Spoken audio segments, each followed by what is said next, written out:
Bom, gente, iniciando o segundo bimestre, vamos falar sobre a ascensão do nazifascismo.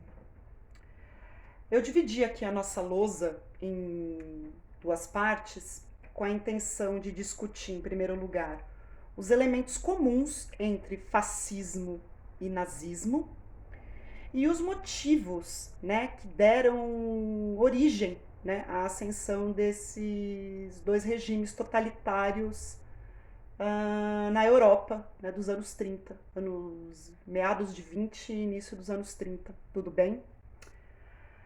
Então, primeiro partindo dos elementos comuns, entre nazismo e fascismo. Nós temos aqui, em primeiro lugar, o anticomunismo. Então, os nazifascistas, eles têm pavor de igualdade social, tá? Isso é um princípio básico do nazifascismo.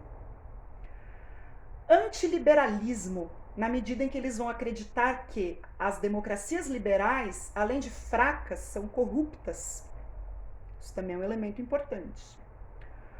O nacionalismo, nesse sentido a gente pode falar tanto do nacionalismo político, daquele amor, à pátria, como também podemos falar sobre o nacionalismo econômico, que não possibilita, que não permite, a ascensão de empresas estrangeiras, por exemplo, no seu território, sempre valorizando o que é nacional. Você tem um Estado policial. Esse Estado policial, ele é repressor, ele é bastante repressor aos opositores políticos, isso é algo muito importante, tanto nos regimes nazistas como fascistas, você tem um Estado policial que vai reprimir de forma bastante violenta os opositores ao regime. Partido único, então, ou seja, você tem apenas um partido, no regime nazi-fascista. E a gente pode somar a isso um culto ao líder, Esse líder, ele é visto como o salvador da pátria, tudo bem? Então, quando a gente pega esses elementos, a gente está falando basicamente da Itália fascista do Mussolini, E no caso da Alemanha de Hitler, a gente pode, a Alemanha nazista de Hitler, a gente pode somar todos esses elementos com também a ideia de racismo, tá? Que é aquela ideia de superioridade racial que o Hitler criou. Tudo bem? Então esses são os elementos. Agora a gente passa para o outro lado e a gente discute os principais motivos, que possibilitaram a ascensão dos regimes nazifascistas na Europa.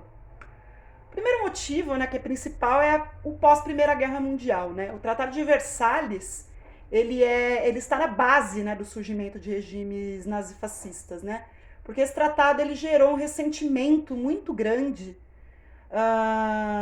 nas populações, tanto italianas quanto alemãs, um sentimento de humilhação. No caso da Alemanha, ela foi taxada de a única culpada da guerra, Ela ficou proibida de possuir exército, armamento. E no caso da Itália, a gente tem um país que lutou ao lado da Tríplice Entente, ao lado dos aliados, mas ela teve uma visibilidade como se fosse um aliado de segunda classe. Ela não teve todo aquele reconhecimento, tudo que ela queria de fato. Tudo bem?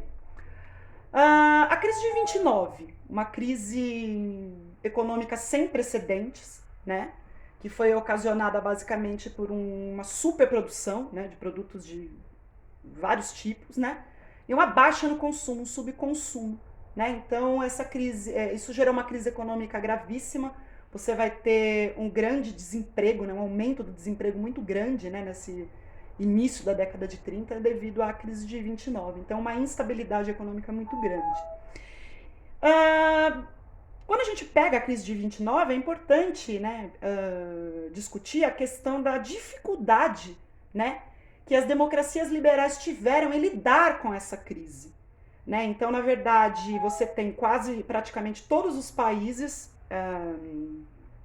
capitalistas, os países capitalistas todos passando por uma crise horrorosa, sem precedentes, e as democracias liberais tendo uma grande dificuldade de lidar com ela, o Roosevelt, depois nos Estados Unidos, ele vai intervir na economia, ele vai conseguir solucionar a crise, né, o New Deal, mas num primeiro momento você tem uma dificuldade muito grande dessas democracias liberais em lidar com ela.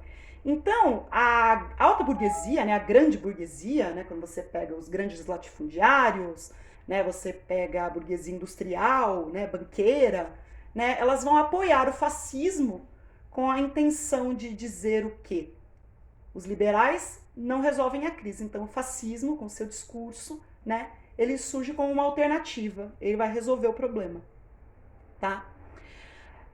E um dos principais motivos que foi o avanço socialista, né? Nós podemos dizer que o socialismo, né, que tinha se dado lá em 1917 com a Revolução Socialista na Rússia, né, que logo após se torna a União Soviética, ela passa a avançar, né? Então ela é o terror da burguesia, da classe burguesa, né?